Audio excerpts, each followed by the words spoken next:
Okay, I believe we are live. Hello, everyone. I should probably also open up the video itself. We are live. Okay, great. Hey, everyone. If you're here and you're wondering where Adrian is, he's not here. He's been lovely enough to give us, the whole platform so that we can have a roundtable. I'm You probably disappointed in him. also, yeah. And Yeah. speaking of, you probably also realize that one person is still missing, Aparna. She should be here soon, but we didn't want to keep you guys waiting. And yeah, I'm even more um, disappointed in her. The Gen Z people, I tell you. yeah. I guess before we get into introductions, we'll just say what we are here for. We are here to discuss marketing as an author. We're going to be, having a good chunk of this where we just talk about our different experiences through the different platforms and how different our experiences are. And then we will have time for people's questions. There are already some questions that were sent in advance, and we're going to cover those questions at the very end as well, where we will have time. Um, but yeah, I'm just going to make sure that everything is working. Cool. In that case, I mean, Aparna's not here. She'll be here when she's here. Do you guys just want to introduce yourself and we can get the ball rolling? Well, what I'm doing right now is I'm currently slyly tweeting that we're live. So Gaurav, if you want to introduce yourself, then that works perfectly, and we'll keep going around. Okay. That is a good point. I should probably. Hey, tip number one for marketing: tell people that you're doing stuff. Yeah, straight away. It always works. But hey guys, so I'm Gourav Mohanty and I'm the author of Sons of Darkness. I do apologize if I look a little disheveled or look like I'm straight from the bed because I am. It's midnight in India and I'm the Cinderella who stayed. So yeah, I'm really looking forward to exchanging notes from our respective marketing journeys, which are so different. I've tracked all these authors, my colleagues over the last 1 year, and it's been amazing to see their journey and to see them do so well. So I'm hoping that this entire exercise is not only beneficial to the people who are out there watching this video, but even to us. Maybe we'll pick up some new art of the trade that we can use in our for helping our books reach the right audience. So yeah, thank you, Kian, for having me here. Thank Adrian. I had nothing to do. I Thank mean, you, I Adrian. just reached out to you guys, but thank you to everyone who decided to join. And it's like I think this is such a cool idea. Um, that's a great question. Yeah. But yeah, so Ryan, now it's your turn. Hit us with Yeah. your backstory.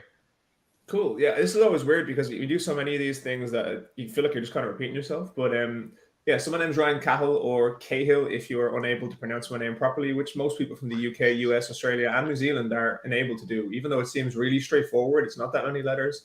But yeah, so I'm the author of the Ben and the Broken series, which is now 5 books long, 3 main books, 2 novellas, and we're just short of 1 million published words in what we now 21 months. No, 23 months, which is pretty cool. I never feel like I'm qualified to give any advice, never mind on marketing or anything else, but I can't wait. It's going to be really fun. Yeah, I mean, you say that, but you have been undeniably successful, so you're doing something right. Yeah, but I don't know. I think it's always one of those things. I think when you feel like you're able to give advice, I think when you feel like you're able to give advice, it means you're probably not learning rapaciously enough. Like as soon as you're kind of sitting there and you're no, I'm good now. So that's when you're going to sink. So Yeah. I'm like, no, I got loads to learn, but I can answer the questions that I'm able to answer at the minute. And I think that's a great jumping off point as well. You never stop learning. The market changes all the time. You need to keep up with the trends and know what's up. As soon as you Um, stop learning, you stagnate. yeah, there's advice number one for anyone who's listening. Yeah. Uh, as for myself, I'm Kian and Ardalan. I have published books before, but most people probably know me from 11th Cycle, which just released 1st of February on ebook and paperback, and on the 7th through Audible. Uh, Yeah, it's a Dark Souls Berserk inspired novel. It launched went really well, and I'm already working on book 2, and I'm just really excited to be able to talk about marketing and how that ended up becoming such a huge successful launch. Hello, Ana Isabel Guerrero. Hey, Emel Hirt. Welcome, guys. Yeah, no worries, Brady. Um, oh, and Aparna is here. Okay. Hello. Sorry, I was having Wi-Fi issues. I DM'd you on Instagram because I couldn't. Sure. Convenient. I wish I had Wi-Fi issues as well. I could have come on to about 8 a.m. instead. So. No, I DM'd Gourav and Kian. I was like, "Are you guys on right now?" Like, I can't get on my phone. I know. You did not miss joking. anything. I'm just really tired. It makes me seem more abusive than I really am. But yeah, no, we just we're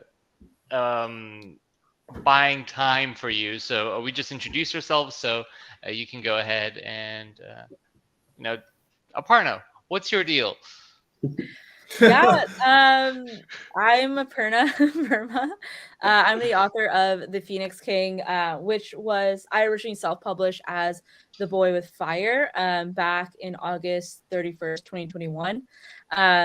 And it went viral on TikTok, got a lot of media coverage, including like NBC News, Fox News, and eventually got a 6-figure 3-book deal with Orbit. So now the book is getting republished traditionally with Orbit as The Phoenix King, and that comes out August 29th of this year. So only 2 days since the original release date of August 31st back in 2021. That's wild. I'm really happy for you. Thank you. I mean, so this is not an interview. This is a roundtable discussion. We're talking marketing. But I'm going to interview you. Yeah, exactly. So let's just get the ball rolling. I think I'm just going to start asking a question, and that's going to get the ball rolling the easiest. Aparna, I've been following you actually for a while, especially through Clubhouse, because I saw like you were in a lot of the yeah. And then I just followed you a little bit, saw like how crazy your TikTok. You got that down really well, like the marketing through TikTok and everything as well. Yeah, what's your technique? Because I want to pick your brain. Where to start?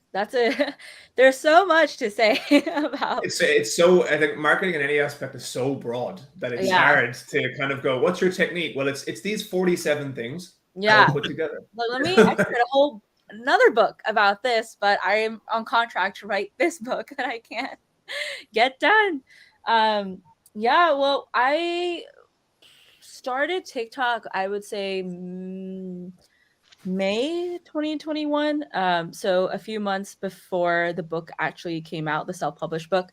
And one thing that I knew going into it was I think everyone underestimates TikTok as the dancing app for teenagers. And that's okay if you have that. I mean, less competition for me, less fish in the pond for me to fry and go up against. But I think people underestimate it, and it's actually one of the most powerful marketing tools of this generation. And I think it's definitely the Wild West, the new frontier. Rules are still kind of being written of like how the platform operates, for better or for worse. And so that allowed a lot of new ways to experiment. So I think as indie authors and starting off as a self-pub author as myself, like the things that we usually go is like Amazon ads, BookBub ads, right? Facebook ads, like that's usually newsletters, like gaming, like, having your ebook be free for a few days to get like people in, and then adjusting the price later on. Like that's all things that, I think as indie authors, like that's kind of our rule book that we follow. But TikTok was totally different. I think one thing when it comes to TikTok is like when we all go in to it as writers, we want to talk about writerly things. Like, how do you write?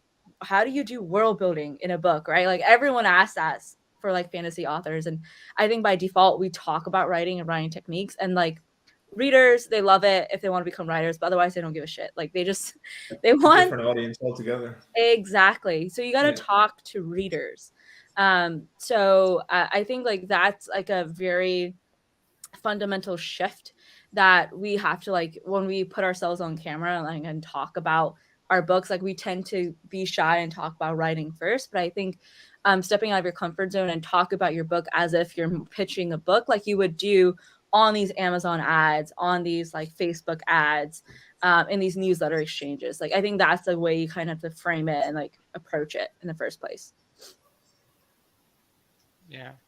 I remember I was actually talking with Ryan a couple maybe a week or two ago, and he also made the very distinct difference between like marketing and advertising, and I think that for me also clicked a lot of like. For anyone watching, what I said with that one is that people kind of mix up marketing and advertising all the time. They kind of say they use them as the same thing, but they're not.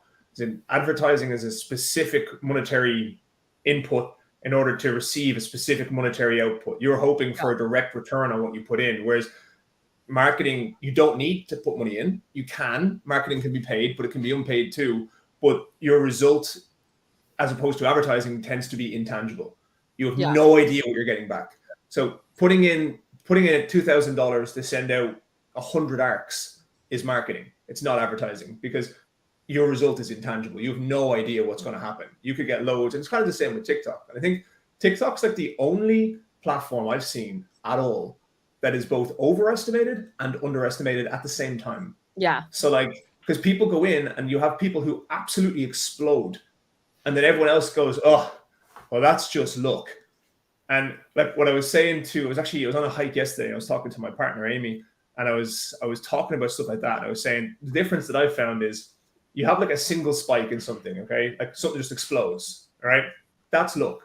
But when you make it continuously explode, and when you build it to that level, like, because people don't realize is most things don't just explode. Some things do, but most of them are kind of a little bit. But when it becomes marketing is when you turn it into a continuous thing. When you make it constant, it's marketing. Like, and a lot of TikTok is that, because people do it consistently. I see people on in different groups that I'm in, and they're turning over $300,000, $400,000 a year just off TikTok, because they're consistent. They know what they're doing. Like, TikTok can be used really well. I just don't think I'm able to use it that well yet.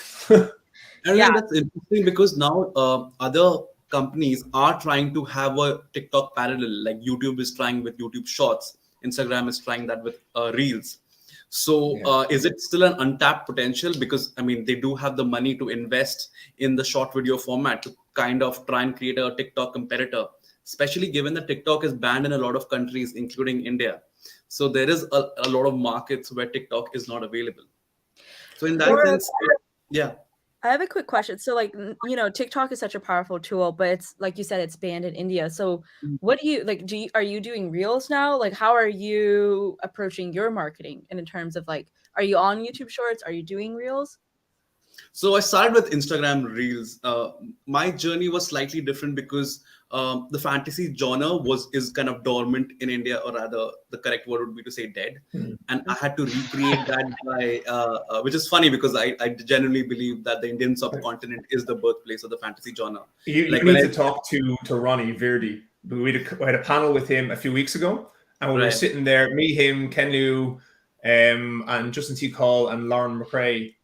And Ronnie's just like, this is his jam. He's just like, you need to understand, this thing is everywhere. Like all these, like Tolkien has learned from all these authors, and you go back and he has all the stories already in his head. It's amazing. It's so so when I started reading Eye of the World, like Wheel of Time for the first time, and I was really excited to deep dive into it. And I realized that 90% of the sources of the world building is based from Hindu mythology, Indian Vedic mythology. And I was so excited that, okay, there's so many authors who are being inspired from our lore and creating these amazing worlds. And for some reason or other, we have not taken that leap yet. So my first step in terms of marketing was to make fantasy as a genre be appealable to Indian readers, because I was starting out short. So I connected it with mythology because that's something which Indians love. And by combining them, I started making reels on nuggets from ancient Indian history or ancient Indian mythology, like a subtle form of marketing where my book will be there on the table and I'll be speaking about something from Vedic mythology and slightly make a connection to my book, and Subliminal messaging right there. Yeah, it's subtle. It will be right there in the background, or it will be right there on the table. And doing that, I started gathering a lot of interest in, okay, this is something which we did not know about our own country, or the readers outside India who were all sometimes, people really look for exotic worlds to deep dive into rather than the conventional European-based fantasy. I mean, R.F. Kuang's success is kind of a testament to that. So I think I picked up on that vine, and it really helped Sons of Darkness reach its audience. So Reels worked for me. Now, when it comes to TikTok, I know it's a huge, and a beautiful untapped potential, especially for an author from India. And I realized, by the way, Aparna, from the last time we spoke, that people are using TikTok from India as well by, using VPN to download it and then push out videos. So I guess I'll have to deep dive into it. And so I'm really looking forward to that. And I can dance, so that will definitely help.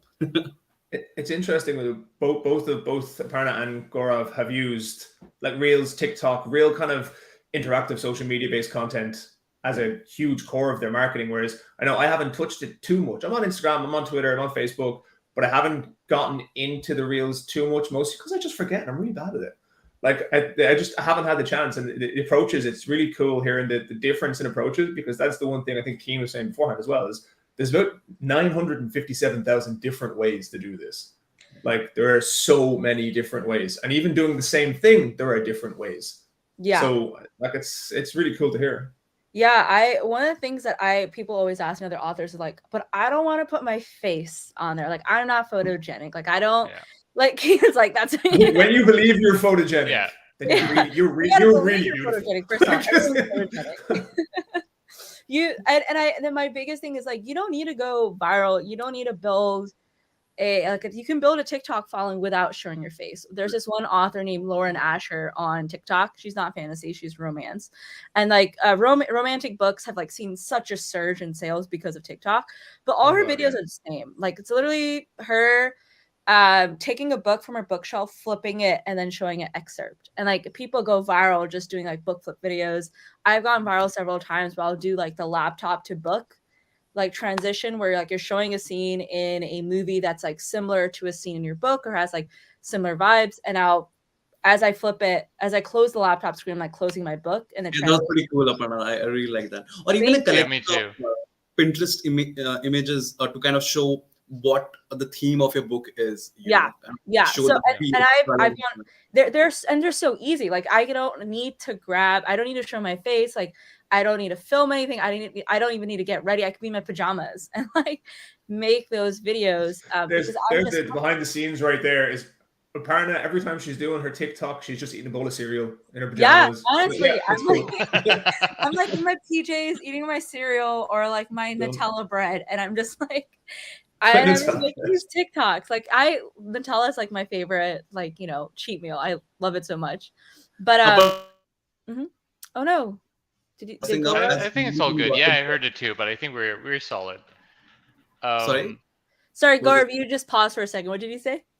I said Aparna is lying because I do follow her Instagram and she's always dressed like someone from Gossip Girl. Okay. That's when I take the photos. But I love Gourav's just like, no, I'm going to call you out right now. I've never seen you in your pajamas. That's behind the scenes. I will not post that. But like, it's absolutely true. And Ryan, what you were saying is like you can do the same thing. Like I will do those laptop to book flip videos 100 times. And it's just picking a different scene from a movie or redoing that, using that same clip. I've used this clip from this movie called Jodha Akbar, which was this beautiful historical movie about Mughal India. And there's this like certain sword fighting scene that's very similar to the one in my book. And I've been using that scene again and again, but just to different songs. And see, now what's going to happen is I'm going to study your TikTok now because this sounds incredible. Yeah, it's really good. It's easy. And that's the thing. Like I feel like you were saying, people are underestimating it and overestimating it. Like you're underestimating. It's like, okay, I'm gonna go on TikTok and I'm gonna go like get viral like real quick. It's like, no, there's a method to that madness. And it's a weird one. I think like a lot of authors, there's a school of authors who go, I'm going to do my TikTok because I'm going to explode. And they go there and they just don't get it. And it's just nothing for ages. And then there's the other ones who go, oh, well, it's only the lucky people who explode, without understanding that it's not always about exploding. It's about, I don't know, 1 in every 10 reels, if you can, I use the word reels, but 1 in every 10 videos, if you can get it going, it's about generating consistency, which can be smaller spikes, which are still spikes instead of these big, huge things every time. I think it's also, so for my daytime job, my full-time job that's paying my bills as an author, is I'm like a TikTok social media manager for like this up and coming fitness tech startup. It's all coming out now. Yeah, it's like coming out. And this is what we talked to the head of TikTok in the United States. Like they're based in Austin, and we went to their head of growth and taught them TikTok, like things that they didn't know that we were able to do on their platform. And one of the things that we learned from our different clients who are fitness coaches, and the fitness space is so different from, say, the book space. But I think the foundation of like the different learnings that we learn. Oh, am I back? Sorry. Yeah, you're back. You're good. Like being crazy. We're working off like literally geographically. I'm pretty sure we're the complete left and complete right of the world right now. If we don't freeze once or twice. Well, hopefully we'll not freeze this one, but like what I'm trying to say is that consistency is the one that wins the game. And TikTok will play with your emotions. And that's been shown when we talk about the algorithm in that. So what they'll do is like, they'll do these dopamine hits and then they'll take it away to make you continue creating. So say, for example, Kian, like you make a TikTok and it goes viral and you're like, oh my God, let me do that again. Right. And you're going to create maybe 6-7 more videos and none of them pop off. And you're like, this last video, I got 1 million views. Like, what am I doing like wrong? And you're going to keep creating. And that's what TikTok wants you to do. And because they want you to keep creating like a content for its platform, but they're going to reward you if you keep creating, because on the 10th video or maybe the 15th video you post ever since your viral one will go viral again. And then that's when you start getting the flywheel. So you just have to keep it churning and know that TikTok is playing the game with you. And so you can't like get too emotional about views where like I had several videos go viral and then 2 weeks dead. And I was like, I fucking hate this platform. Sorry. And I was like, I don't want to do this anymore. Like, this is terrible. And then I'll get one a week later. So I think that's just something that as creators, authors, I think like something to go into and just remove the emotions from your views and just know like you will get a viral video. It's just a numbers game. You just got to keep creating. I do want to say, because you guys brought up consistency as well. I think this is the case for most people, but I will just say, if you just try TikTok and you find that you don't feel comfortable enough to the point where you can't be consistent with that, then maybe find a social media platform where you do feel comfortable and you can be consistent with it. It is always interesting though, when you say that, we use that word, I mean, to come across you, but use that word comfortable, because I've always found with these social medias, it's the first jump for an author. They go, oh man, I just want to write my books. I don't want to do all this stuff. And especially indie authors that come on and say, no, I don't want to do all the social media stuff. I'm not comfortable with that. And I'm kind of sitting here going, nothing good ever came from sitting in your comfort zone. Nothing great was ever achieved sitting where you know exactly what you're doing. Yeah. And I think there's a misconception nowadays that only indie authors have to market, and that's completely wrong. There's so many trad authors, it's the same. And especially even some of the bigger ones right now, you even see Stephen King has turned into an absolute Twitter troll. Like, and it's not all just by the fact that he's decided he's just going to randomly say stuff. Like, it's definitely intentional. You see some of the stuff he is quite literally posting trolling comments. Yeah. Like, and it's one of those things that I think if you only push to what you're comfortable in, it's going to be very hard. Like, you have to learn. And it's one of the things that indie authors who are successful learn quite quickly, is that you need to learn a lot. Even when I was doing it, when I started this in the last 2 years, nearly 2 years, like, I have learned how to use, to an intermediate level at the least, Adobe InDesign, Adobe Photoshop, how to use code, how to build a website, how to do the mailing list, how to, like, so many different things that I had no idea what to do, and made me bang my head off a wall. But, like, I mean, not even figuratively, I have actually just very gently bang my head off a wall. But yeah, because I think that I know that I'm not going to be comfortable on TikTok solely because I don't know what I'm doing. And as well, TikTok is very geared towards specific genres at the minute, but people use that as a reason not to go towards it. But, you know, they weren't geared towards those genres until people started doing TikTok with them. Like, that's how you create that. People, when I started, I did a lot on Instagram. People said, oh, well, Instagram is just for YA and romance, which is what they say about TikTok. And, like, I got loads of interaction on Instagram. Loads. And it's just, if you're not trying to find that market, it won't be there. And if you only do what you're comfortable in, it's not going to work. Very true. When you started, I know you're not on TikTok. So are you, when you do your marketing, are you primarily doing like Instagram and Twitter, or like what's your method to madness? Yeah, so it's quite, my stuff is quite different to what you guys have done. So I've done like social media content and stuff on Instagram and Facebook and just updates on my stuff, but never really those kind of reels, never really reels that have nothing to do with my book, or not nothing to do with my book, but the kind of, like you were saying, like the laptop, the book and videos. It's more been just, it's taken a while. Like when I went on Twitter, I think for the first like 5 months, I got like absolutely, and this is what people kind of forget. They're like, oh, I tried something for 2 weeks and it didn't work. Like, and I went on Twitter and it's like for 5 or 6 months, I got nothing. Like I had no followers, nobody interacted with anything. And then after a while, it just kind of kept going. And what I was kind of pushing there, I keep doing kind of like an interactive authenticity based marketing. So I just try and put myself into everything.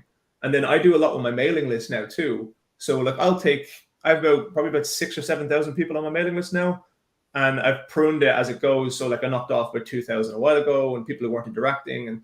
And now like I spend maybe like 3 hours putting together an email just to make sure that I come across in the email. It's not like, so today my book is on sale and we're having a good time. Like I'll do it like I'm writing a small book, like a short story. And it's that kind of thing where I try and put myself into as much as I do so that the readers who are there, you know, they get a feel for me. And then I have my Discord as well. So it's kind of like, I'm trying to do like a community-based marketing where I find my readers and I funnel them into a place where they can all build up together, interact together, talk about the books together.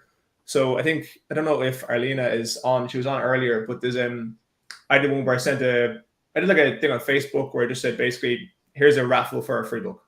And Arlena won the raffle and I sent a free book out to Denmark. And then fast forward 2 years later, and she's now on my beta team. She's one of the mods on my Discord server. She helped me set up the Discord server. And there's now like 400 people on the Discord server, which is fantastic. And it's that kind of marketing where I kind of I like that style. I'm not very comfortable with having to make X amount of videos all the time, just because I just haven't been yet. I'm going to try it, but I haven't been naturally. Whereas with this one, it's kind of nice. It's kind of nice to have that kind of, I don't know. I think when you're an indie author in particular, I think it's because readers just feel in their head for some reason that indie authors are more accessible than trad authors, because traditionally trad authors are like this kind of like, like up there, and they're not going to interact the same way, which obviously isn't true for every trad author, but it's just kind of a mindset thing. And I think you can take advantage of that because, like anything, when someone feels close to you and they're able to talk to you, and like the amount of times I get emails and I respond to them and go, oh, I didn't expect you to respond. I thought one of your team was going to respond. And I'm like, oh, I have a team. I should, they are slacking. But I love that because it's actually so underappreciated by a lot of authors how much it means to a reader to get direct contact. Now, I have some emails and I read them and I go, holy fucking shit. You know, I cannot respond to this. But most of them are great. So you get some weird ones. But that's kind of the way I've approached mine. I've built it really slowly. And then I've tried to kind of foster a sense of community in it. And it's been really, really good so far. So Ryan and Kian, you both have a Discord server now, right? For your books. And Kian, you just launched one. So how was that? It's probably one of the best decisions that I've made. I will say this, and this is something that Ryan and I, like, we talked in private, we touched on a little bit. That's part of your brand too, the community that you build around it. If people like read your book and get like involved in that universe, they want to talk to each other, they want to craft theories, and having that as part of your brand of like, hey, this is a really cool community. I don't know, part of that. It's great. So if you can get ahead of the game and be like spearhead that community, so it's not just, you know, you're in control of it. It's been great for me. I've had some great people in there. They've had discussions. They've been really, really positive, and it makes them feel like they belong to something, and it makes me That's feel awesome. great because I'm like, this is really, really cool. To Ryan's point, really quickly, I'm similar to Ryan in the way that I do it as well. Responding to people who message me, they're usually quite shocked because they're like, I did not expect you to write back. I literally had like several messages like, hey, you're probably never going to see this anyway. But yeah. And to Aparna, for you, I've seen that you've done like story stuff on Instagram where you like took a screenshot of somebody's comment saying how much they love it, and you show that you read that you noticed it because you show your reaction to it and show that you're really touched. And I think that people love that, and I think that's why trad pubs are telling that to their authors of like, hey, do the indie stuff, like engage with your readers. It's a big misunderstanding that people hear the word social media and don't understand that social is a two-way interaction. Yeah. So that's the point. That's what people love on social media. It's really funny. People I see on Twitter and people are like, you're my trad author, Ryan. I used to be keen. but people kind of forget that, like, they're like, oh my God, I don't get any interaction on Twitter. I'm like, yeah, I know you don't, because you might have 5,000 followers, but you also are following 5,000 people. And there's nothing wrong with that, but you've clearly done loads of follow for a follow, and you're following people you don't care about, and they're following you back, and they're not interacting. But then as well, when people comment on when people reply to you, you don't answer them. If I said hi to you and you didn't say hi back, I'm not going to say hi the second time. Right? And that's what happens on social media a lot of the time is people try to interact with you, you don't interact back, and they're kind of going, well, I'm wasting my time here. I'm sure there's another author who will happily message me back. But yeah, it's a weird one because it's so self-explanatory. It's social media, and you need to be social on it. And there are a lot of authors who like build that whole. I mean, I completely agree with you that responding to someone who's liked your book is just a rewarding experience both ways. You know, you like reading, learning what they like about you. But I've also seen authors who have built this aloof enigma of sorts where they do not respond, and it's not something which I'm comfortable with because I love responding to mails that come to me. But I've seen a lot of authors who just do not interact. They will never leave anything on Goodreads. They won't respond in comments, and they keep themselves insulated. And it kind of builds this whole mystery, enigma, charm to the whole thing, which does get them still a lot of followers. It's not a approach which I would condone or want to do that, but it works, right? Sometimes. Do you know what I'd say? I'd say that most people ride bicycles, but some people can ride a unicycle. And that's kind of what that is in it's never an approach. If you wanted to get to the shops really quickly, I would never tell you to ride a unicycle. Okay? But you can, and you can get there. But it's far less, nothing's guaranteed, but it's far less guaranteed that if you just decide to completely ignore all of your readers, it will work. Yeah. I think they're a case of you are getting there despite that, not that that's what got you there. And you to get Patrick, I could be totally wrong. Yeah. But like you could be totally wrong. But like when I look at it and go, okay, logically, why would this make you popular? It shouldn't. So it's more like, you're that good or you're that well known that it doesn't actually matter that much. Is what I can imagine. I mean, Brandon Sanderson is one of the most iconic, like well-known names. And he's got his marketing game on. Like maybe they wouldn't even have to, but he loves it. I don't know if you saw acting and Yeah, but I don't know if you saw his all the time. You see it, and you're like, oh my God, we shouldn't be giving more of our money to Brandon Sanderson. I'm like, hold on, okay, I totally get what you mean. There's so many authors who need loads of money.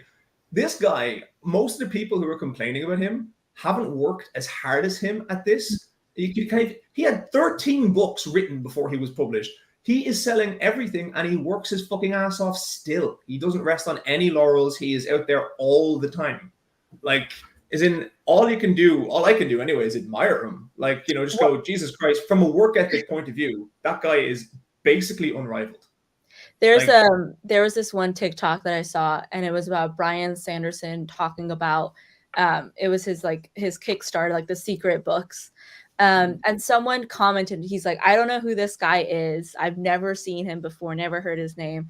But he seems so cute and so excited about his books, and I want to support him. And I think people, even if they don't know you, they're not in the reading space, they just get so drawn by your excitement and enthusiasm of a subject that they feel like, oh my God, I have to support this person. They just seem to be doing good and good, offering good to the world, and I want to support them. And I've had that happen with like a TikTok of mine where I think it was I was making this TikTok. It was about my dad. And I think it was like there was this one TikTok a sound called Beautiful Boy from the movie Beautiful Boy. And I posted on Reels as well. And it was just talking about how my dad, he and I don't really have like a lovey-dovey relationship, I think you would say. But when my book came out, he was always the one who would go to the post office to send it out. He would tell all his friends, and he's an Uber driver, so he would tell all his customers, like, oh my gosh, my daughter is an author. Have you heard about her book? And he was so enthusiastic about that. And I shared that story, and people were like, W dad, I'm buying the book. Or they would say like, oh, I'm not even a reader, but I bought this book, and it's just kind of like people love enthusiasm. People like the warm and fuzzies. Storytelling. They love stories. They love good But they also love to be part of the experience. If you get to do the Kickstarter, you're like, I was part of that journey. I helped make it happen, and that's invaluable. There's quite a lot of data in the show that like. Oh, sorry. Go ahead, Gaurav. It's like a sneak peek into the behind the scenes, like kind of an exclusive group that is going along with the author, and like supporting him in his journey. So you're like in his team right now, rather than on the other side, just as a reader, and that's amazing. And just building up on what Aparna spoke about, good vibes. A lot of authors charge a lot for conducting teaching sessions or seminars, etc., etc. Brandon Sanderson's teaching videos are all available for free. They are brilliant. I love it. They're all 1 hour lessons, and they cover almost like every important topic when it comes from world building to fleshing out characters. And he is such a nerd because his references and examples are all something which fall right into the whole Big Bang Theory thing. Yeah, Ryan, go on. There's one person that's even more of a nerd and who I fell in love with from those videos is Mary Robinette Kowal. Oh my God, she is one of the single most intelligent humans on the entire planet, and I'm listening to her, and I use her examples almost all the time. Like when people talk about craft, and they talk about POV and how to make different POVs distinct in a story, and she gave this amazing example of how you can have different people walk into the same scene. It's a pretty common example, but the way she used it was just so simple. You have one person walk into a bar and they see this gorgeous, drop-dead gorgeous, stunning blonde woman sitting in this chair, and the woman, it goes on to explain the woman, and the next person walks into the bar and she sees this woman sitting in this gorgeous handcrafted leather chair with individual stitching, and how the different person focuses on different things in the scene. And I was going, you're a fucking genius. Because it's just the way she does it. It's so simple. It's an obvious thing when you think about it, but it's just the way she phrased it was so simple. Because I've heard people do a 45-minute lecture on that exact topic, and she summed it up in about 60 seconds. We do have a lot of questions. I do want to make one statement because I've been like, I should definitely mention this because it's something I really believe. One thing that there's no way of getting around it, and I'm sorry, but it's true. Luck is a big part of it. But as Ryan has said as well in the past, the thing that you need to do is when luck strikes, you need to capitalize on it. You need to take advantage. On the other hand, as well, I want to say that get creative. Like for me, for example, I took a very different approach that I knew not many other authors did as well. I did a charity stream on Twitch that, even if there aren't a lot of people there, it still is something that, makes a good impression, and it has people who see you for who you are. I think just get creative with how you're doing the marketing. Think outside the box, and people will notice that. Could I just build on because you just spoke about luck striking, and it's such a beautiful line because for it to strike, what you can do is increase the surface area of the land where it strikes. That's good. like getting outside your comfort zone. For example, in India, Twitter is actually a very toxic place because all the things are trending, cancel culture, blah blah blah. So I was always averse. Gaurav, Twitter is toxic everywhere. Yeah. So it was like really a bad thing. So I never wanted to like head into there or dive into there. But then again, I thought about it like, okay, it's a forum, it's a platform. I'm very comfortable with Instagram. And I decided to go on Twitter, and I was just this humble person, figuring out, okay, how to promote my book. And one of the things, Gaurav looks fly as hell. Okay. So one of the things that really worked for me is that I was lifted into Twitter by the kindest book reviewers that are there. No matter how much I marketed my book, nothing helped my book more than a kind review from by Mihir from in Fantasy Book Critic or Patrick Leo. It just like, he has this nickname called Kingmaker, and because their reviews did a form of marketing that I don't know my reels couldn't have achieved. So this word of mouth. It's quite interesting hearing you say that, because I usually take not the opposite approach, but a slightly parallel approach, in that a lot of new authors are really obsessed with getting reviews by big blogs. Okay.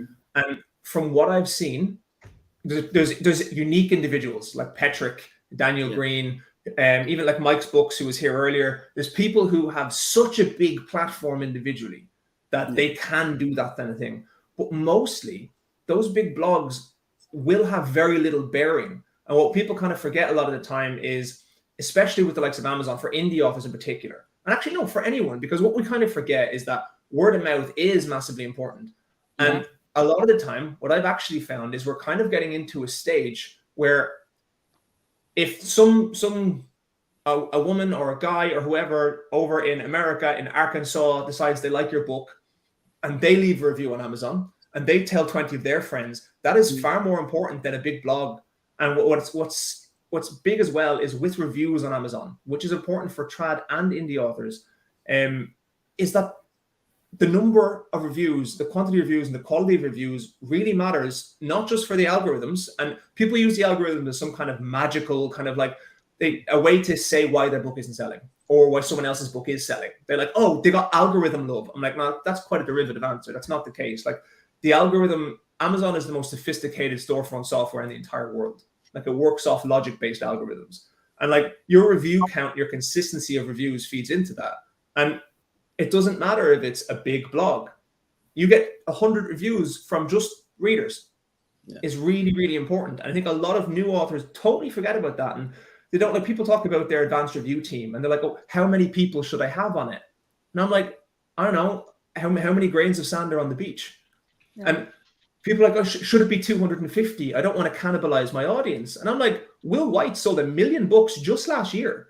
If he's not cannibalizing his audience, you aren't. Like, if it's ebooks, give them out for free, get those reviews, build them up. Like there's no, you're not losing money. You aren't. It's not going to happen. It's not how that works. It's not like it's this finite well of income and readers here. And it's a strange one, because it's just when you said that, because they can be great. There's like with your books, I know Mihir was like championing your books. It was really, really great. You could see it everywhere. But it doesn't happen as often. And it's great to focus on them, but some newer authors become obsessed with them to the point that they forget about just readers. Like, and I say just readers, get rid of the just, because there's nothing just about readers. Like it's such a massive part. I got a little tangent there, but I'm like so passionate about the idea. I completely agree with that point, because when I started my marketing journey, my knowledge came from sites like Kindlepreneur and ReadZ, because we had all these blogs and articles on marketing. And just 1-2 weeks before publishing, I discovered something called the NetGalley. NetGalley is not something which is used by authors in India. And I was like, okay, this is this wonderful platform where people who are interested in the kind of books you write will read it, like a ARC or something. And it cost a lot, but I was able to reach so many readers, 75% of who turned them into good reviews. And they were readers who wanted to just read the book. And I was glad that I was able to get through to them, because my publisher is an indie publisher in India. They did not have the reach then to go outside India. But NetGalley allowed me to kind of use a jumpstart platform and throw the book out there into the 7 seas. So, and that worked. So yeah, This is actually such a great highlight. Oh, sorry, Aparna, go ahead. Oh, I was just gonna say, speaking on NetGalley, I think that's kind of what catapulted The Boy with Fire, the self-pub version, because when I again, I was uncomfortable with Twitter. I didn't know how it worked.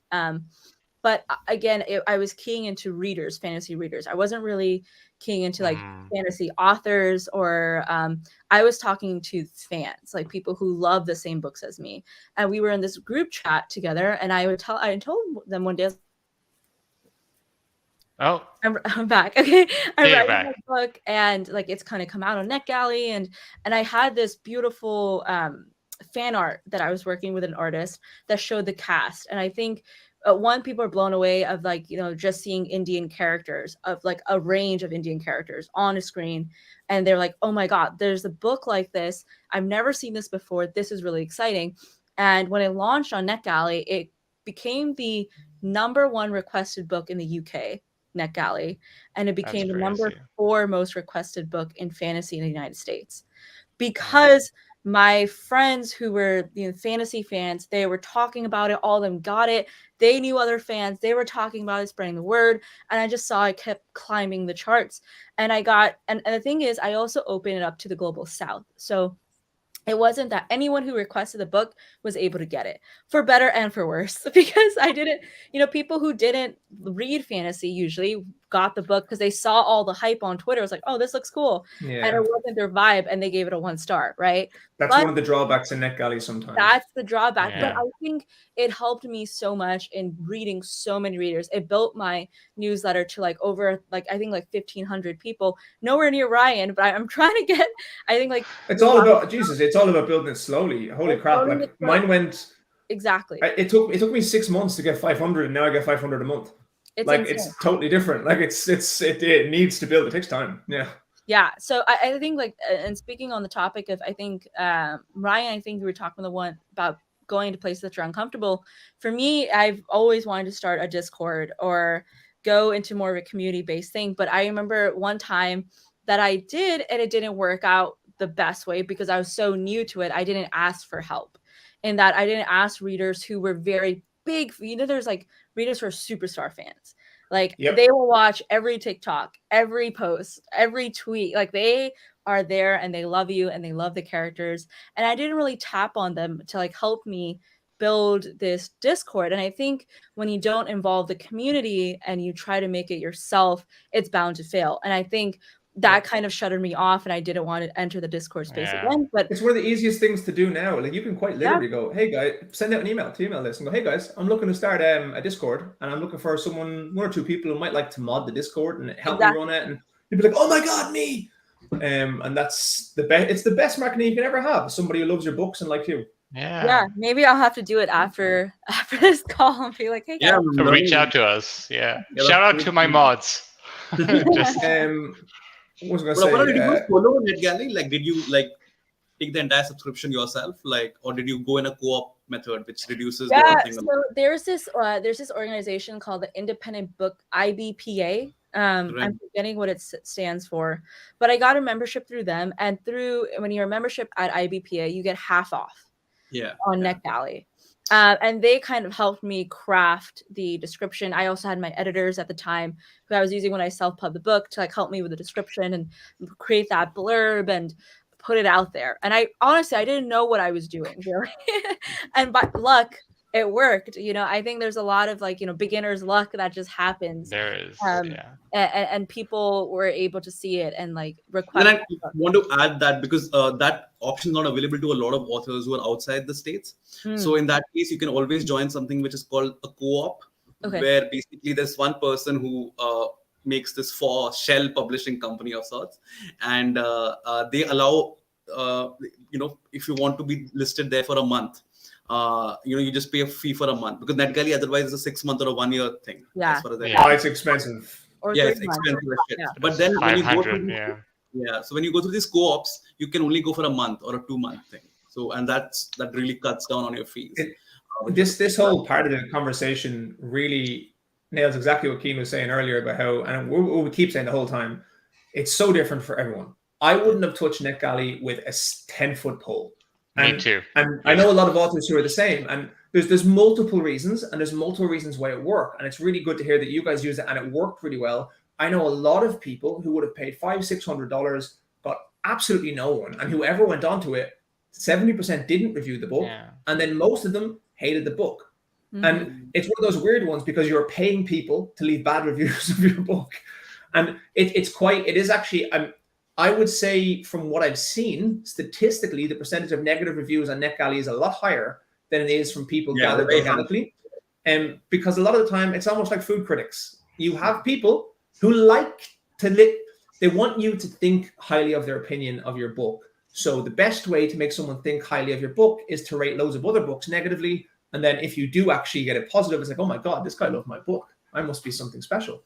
And that's obviously not everyone. That's a very low minority of people. But from what I've seen, it seems to be higher on NetGalley. But I did a lot of research, Ryan, on this because I made sure that each request. So, came to me, guys, okay, I think we are like heading into time. No. Here's the thing: we have a lot of questions, and I do want people to get their questions answered. We should not keep it brief, but I guess as succinct as possible. Okay, hold on, because I'm going to come across you. I remember Richard Ford put some questions in, and I have succinct answers. So I was like, okay, I'll jump in, get them answered nice and quick. So let's see. The first one was, what's the most effective way to build your mailing list? List shares or ads? All right. So I would break your mailing list, your development of your mailing list into different sections. When you're starting your mailing list, list shares are amazing. Something like there's book sweeps, which is fantastic. So a book sweep, it's the only one I'd recommend for paid stuff, paid advertisement for newsletters. I would not go near Facebook ads, anything else like that at all. Just the return is low compared to what you spend. Whereas with book sweeps, it's like $50. They put you into a sign-up list that people sign up specifically for these mailing lists. And you can get 500-600 subscribers just from that alone. Now, you will most likely trim 200-300 of them off. But the idea is, at the start, what you're trying to do is create what is the word? My brain is a critical mass of people onto your mailing list and keep building that up. And then you trim it as you go, and then your statistics will improve. But that's the best way I've found to build it, and by sharing with other people. And also sometimes be very good to, you need to kind of curate what you're sharing, because a lot of people get so enthusiastic, so share with everyone. What happens is you essentially become this weird sales platform where you're just throwing out these books to your readers with no curation. And the difference is what your readers are signing up for is curation. They're signing up for what you like, what you recommend. So this is the one time when curation really does kind of have to happen, because although you want to give a platform to everyone, you're recommending this. It's your name on it, and your readers are looking for that. So that's what I'd say for the mailing list. It's the best way to build it up like that is list shares. Book sweeps is great. Sign up for your newsletter, both at the back of your book and at the front of your book. So I would have at the front of my book, I say, by the way, I have a prequel novella. It's going to be available for free on my mailing list. It's great to read it before this book. Sign up if you want. And then at the end, I'll remind them of it. And it just gives you a double place to capture those readers and also to get them a chance to get the novella they want. So that's a good quick one. I think this one was put up, the one that's down there right now was put up for Aparna earlier. What do you mean? For the laptop to book, you said you have a movie scene and you switch it over to a book. So Tiago's just asking about copyright. Right. That's what I mean. Yes, that's exactly what Tiago was referencing. I think this falls into the Fair Use Act, right? Yeah. I think so. And I think it's also because the way that the platform uses it, so TikTok and Reels, it's something that it's mass market. Everyone, a lot of readers and a lot of authors and just a lot of users have been using that, but it's more so Creative Commons. I think it's a Creative Commons or free use, because you're not explicitly putting money behind that ad to make it into an ad, right? It's just a TikTok video or it's just a Reels where you're showing, oh, this is a movie that I like and this is a book that's similar to it. It's not necessarily I'm going to put money behind this ad to boost it, because I think that's when as soon as you start putting money behind a video, that's where it starts to get a little risky. It's interesting because you see with music, and music is copyrighted and licensed. So no matter what you're doing with it, no matter where it is, even on Instagram, you can't use certain songs. Yeah. And so it's a valid question that I actually haven't thought about, because movies shouldn't be any much that different to songs. So it's a strange as the one. lawyer, But I think you're, yeah, I haven't seen an issue with it before.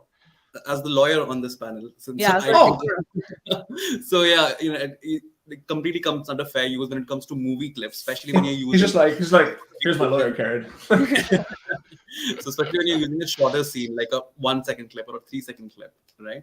Of course, if a movie wants to go after you, they can make a case out of it, but it's something like, why would they come after someone just for a 2 second clip? It's better on both fronts. No one wins. So it's something that can be argued from both sides, because even if, let's say, you're not putting money behind it, like the way Aparna said, but you are still profiting off it, where the interpretation of profit does differ, but it's just that no one is going to come after you for using like a 2 second clip. Yeah, or 10 like a 3 to 5 second clip, or just like, oh, I could take it down. There's no. I think there's also for the author, there's no damage to you if you take it down. At the I feel like, okay, you might lose out on views, but you can just make something else. You could. It's also it's you and the other 750 million people they have to come after. Yeah. Give or take. I mean, unless you have like pissed off Tarantino personally, I don't think anyone's really coming to you. So you're good. Also, correct me if I'm wrong, but I think the music industry is a lot more litigious than the film industry. But yeah, because they have a lot more to lose. Because the moment, let's say, a club uses their music, I mean, they just don't have any other way of earning it. But a movie, on the other hand, if someone is using a clip in a TikTok, it's not really affecting their revenue stream. But music is something which the club owners don't like. Traditionally, they have been deprived of a lot of royalties across.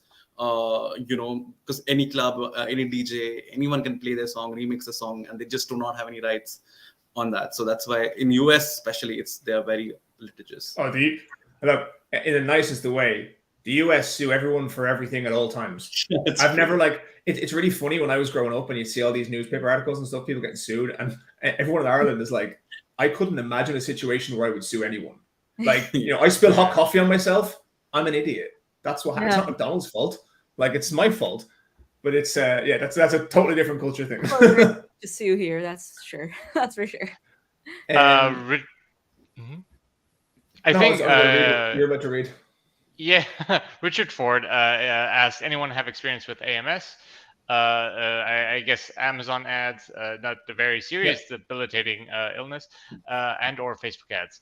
I think Ryan, you have more, because I asked you about this as well, and you were like, AMS works for you, but that's the key, right? Find what works for you. It is. I think from experience, from talking to a lot of people, Facebook, it very, very, very massively depends on the genre. From all logical points of view, AMS should be better. And the reason it should be is because Facebook ads, Amazon ads. Facebook ads is like someone selling a chocolate bar at the back end of the shop, and Amazon ads is like someone selling a chocolate bar at the till. Amazon is the store. So you have the difference between what are warm readers and cold readers. All right. So you have Facebook is cold readers. They're people scrolling. They're not looking to buy books.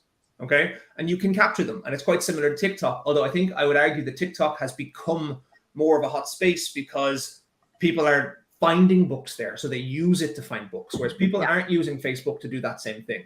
Whereas Amazon, if someone is on Amazon looking at this ad, they are looking to buy a book. So it's a far more warm readership. Also, I'd say it's a lot more beginner friendly, not in the interface. Both interfaces aren't great. But if you put $20 a day on your Facebook ad, Facebook will spend it. It does not matter. They will drop it. It's gone. They will take your money and run away. And whereas Amazon, the hardest thing people have is getting AMS to spend your money. Like, there are so many advertising groups where people are like, I'm trying to spend $20 a day, but Amazon will only spend 50 cents. So it's far more forgiving in your learning in how to you can test for a lot longer and learn a lot more from Amazon without spending bucket loads of money. Whereas Facebook, they will just take your money. So my own experience, I've tried both of them, and I got reasonably good with Facebook ads as well. But from what I have found and talked to a lot of other people who've done Facebook ads quite extensively, it is heavily genre based at the minute. Fantasy is not converting as well. That could change, but right now it's not converting as well. And like what a lot of people seem to find, thrillers, romance, and YA tends to do very well in these kind of cold platforms. Not sure why it is, but from talking to people, I know people who are in fantasy, people who are in romance and YA, and people in romance and YA will say Facebook, Facebook, Facebook, Facebook. And it's become so consistent that I'm actually comfortable using it as the comparison. Whereas a lot of fantasy guys who've done it quite a while will go, you know what, it's just not that great for me right now. And Amazon brought out new attribution links recently, so you can attribute where your sales are coming from, even through Facebook advertising, which they didn't have previously. You could use affiliate links, but your affiliate account could get shut down. So people are now actually using these attribution links and going, I got like 9,000 clicks on Facebook and not a single sale. So that is the difference. Facebook is obsessed with CPC, so cost per click for advertising, and they go, my CPC was so low. I'm like, yeah, your CPC was low because you just use a random picture as your advertising. So what happened was people went, oh, that's such a pretty picture, and they click it and have no idea they're going to get a book. Yeah. And that's the mad thing about Facebook. A lot of people will tell you, never use your book cover, never use this. And whereas actually the intelligent thing to do is always use your book cover. And for your description, almost always just use an excerpt from the book. Because what it means is your CPC will be higher, you will get less clicks, but every single person who clicks will know they're going for a book. Not only that, but they will know what type of book they're getting, and they'll know how your writing is. So you're far more likely to convert. And I think conversion is a big statistic on AMS that people fixate on. But on Facebook, people don't. They don't think about it. They're not thinking about conversion. But conversion is the single biggest thing you can have. And even, I'm going on a tangent here, but even when you go to the other side and people talk about the Amazon algorithms, the single biggest driver for Amazon algorithms, which makes complete sense once you think about it, it's conversion. So if I have my book and I have Gourav's book and I have Kian's book and Aparna's book, and we send 1,000 people to each of those pages, okay? And 500 people buy my book, 600 buy Aparna's, 200 buy Gourav's, and 100 buy Kian's. Amazon will very clearly go, okay, my profitability is so much higher if I send these people organically to Aparna's page because her conversion is so much higher. If I send 1,000 to Aparna's and 1,000 to Kian's, I'm going to get 6 times the money. Amazon will do anything to increase their own profit. That's how it works. It's a store. So it's one of those logical things. And again, that gets driven by ads. If you are sending low conversion readers, it's the same with TikTok ads. And that's something no one has really broken into. And that's something that our company is like, we're the #1 TikTok ad company. You know, like TikTok comes to us to learn. This is where the branding's in the background now. Yeah, this is where, but like this is for like gym talk. It's a fitness app. It's a totally different kind of mind game, and it's a lot easier, I think, than for a book because fitness is like all aesthetics. There's natural content. It's natural content. And like you're downloading an app from another app, like that's easy. But you have an app and you're trying to buy a book, like that's just a little bit of a jump. Yeah. But it's the same thing with TikTok. TikTok will prioritize if you're converting. If you're converting, people are clicking on the link and then going to the app store to download your app. Yeah. And so that's the same thing our CEO always talks about. That's the same thing that we talk to TikTok growth about.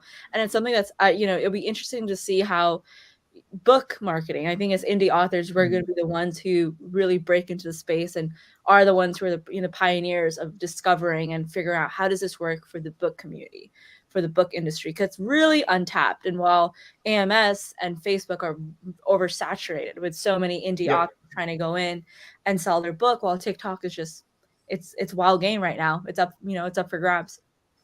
Yeah, and it's the number one thing that people forget about is conversion. It's for everything, whether it's no matter what it is, it's the most logical metric to use anything on.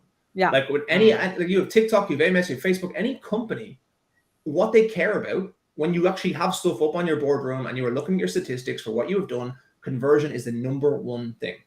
Because that's what gets your bottom line. That's what's going to keep you profitable is your conversion rate. Because your conversion rate is so important because you can't make decisions without understanding what your conversion is going to be on those decisions. And it's just one of those important things people forget about with advertising as well, is we do the whole spaghetti on the wall approach, which some advertising gurus will tell you to do. We'll say gurus on AMS and stuff. Is the problem is you might get a lot of traffic to your page, but they're not your readers, and your conversion will tank. Yeah. That's Amazon feeds off historical data. So you feed it historically that your book doesn't sell when you send people to the page. They'll stop sending people to your page. I think that kind of answers Matthew's question in a way. Is like, you know, one of the misconceptions is like it's not just about views. Like, that question. Yeah. I saw him two times. I just want to make sure that people get their questions asked. Me too. Like I didn't see it. I think considering conversion, like conversion should be like your top metric of like, okay, I may have had like a viral TikTok or viral video or a tweet or like this ad did really well, but did it actually get people to buy books? Because if not, it's like money and time down the drain. Another thing that I would say is market to readers, don't market to authors. Like step out of your comfort zone. And don't market to yourself either. Yeah, like don't talk about like, you know, like the writing like methods, craft, etc. Like leave that for panels, like leave that for like the actual like sessions and seminars. When it comes to like your public pages, talk to readers and understand and take the time, a month or two, to really understand what the audience, how they interact on these different platforms. Like for example, I could talk about TikTok. Before, you know, I studied the platform for 2 months before posting a single video. Like I was looking at what readers were doing, what kind of videos they were interacting with, what were the viral ones, what were the ones that got the most comments, what was the like to view ratio, and like that's probably that one right there is probably the number one. Like for new people, I just can't even get over how people forget to do it. Patience and research.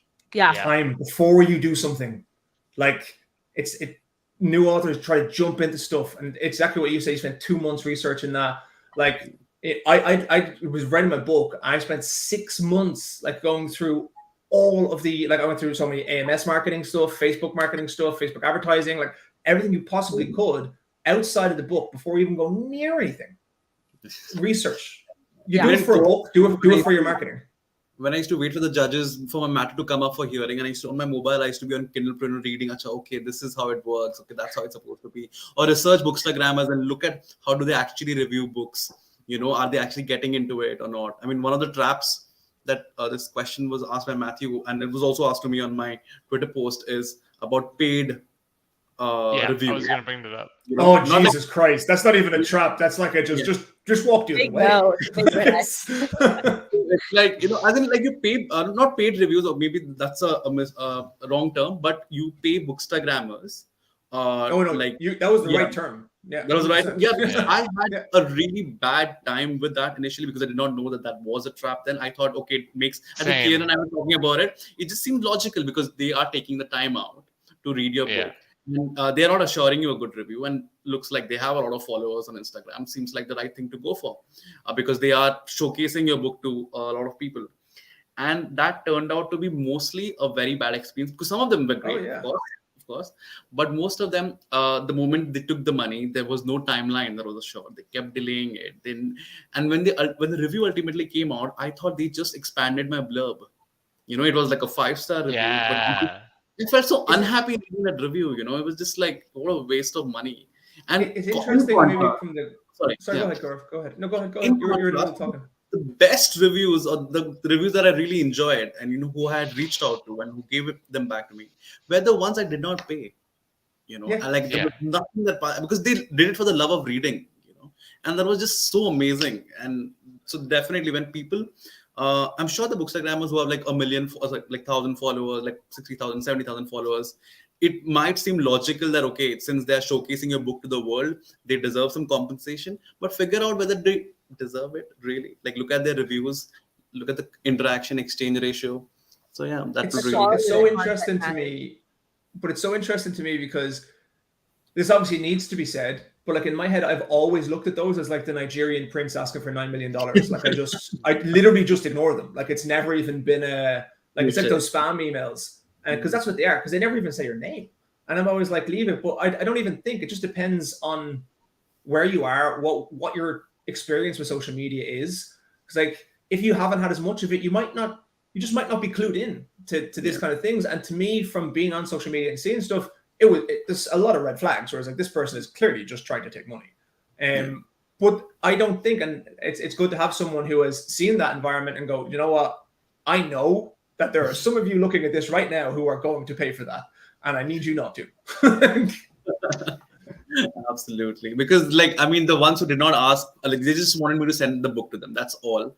And I could see from the comments, when like a Discord community, right? So when they write a review, people comment on the book, like, okay, I like this thing or I do not like this thing. And there's the interaction that happens between this bookstagrammer and people who like the same book or did not like the same book. In contrast, some of them had like a lot of followers who won awards, by the way, like, some book influencer award in India. And then when you start noticing their comments, you will notice they have 627 comments, but each of the comment is like a number, one, a random letters. And then you realize that these are bot comments. Yeah.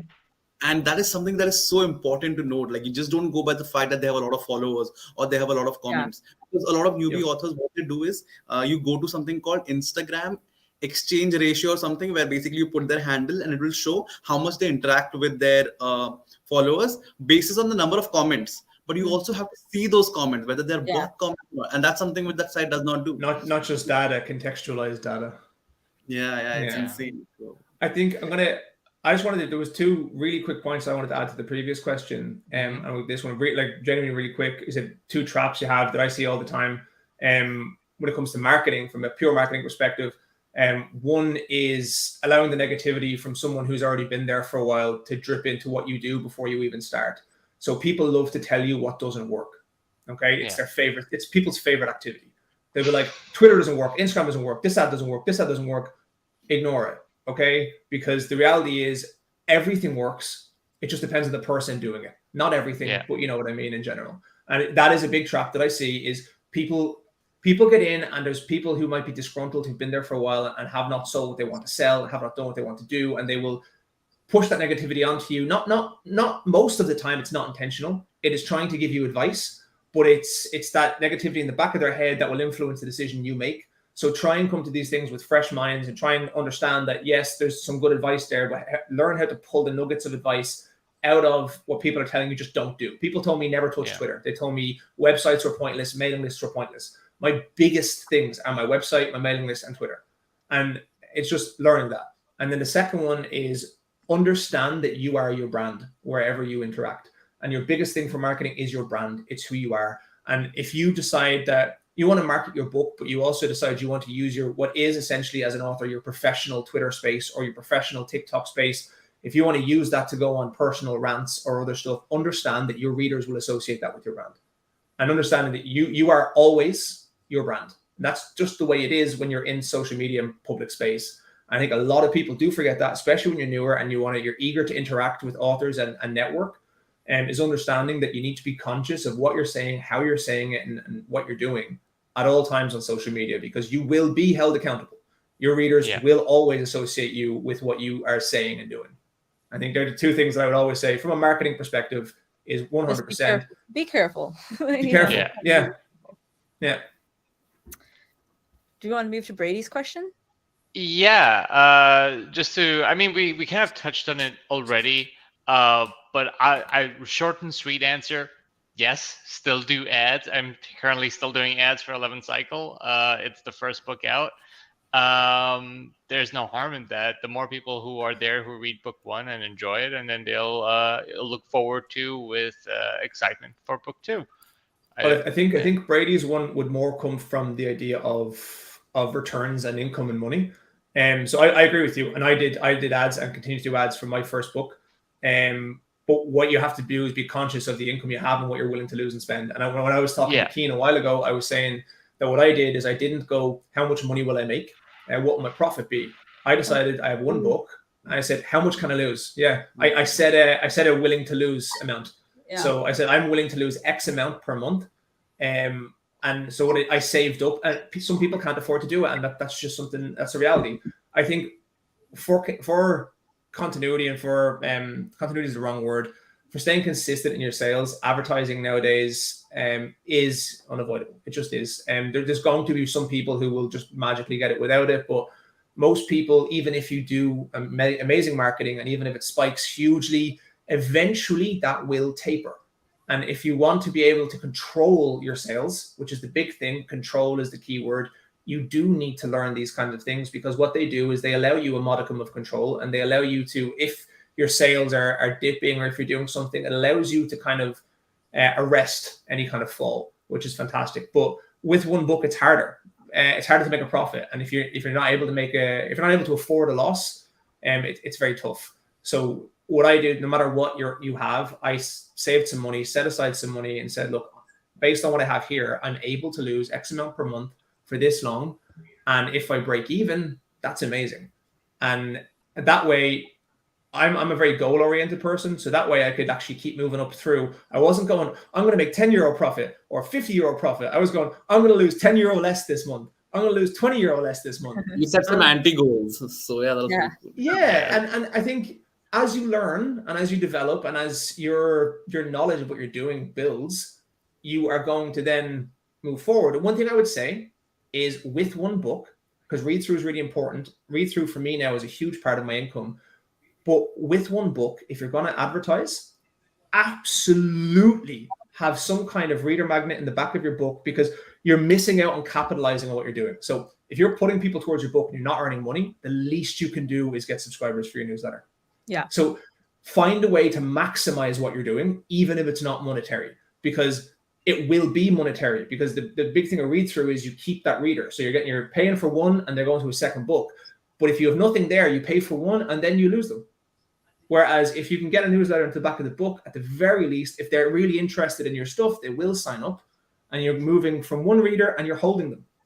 And you now have a method of communication. So that's a piece of advice I would give if you're going to advertise on one book, is make sure to capitalize, because it's kind of like if you're fishing and you draw 10,000 fish towards your net, but you have a hole in your net, or you have no net at all, you're not eating today.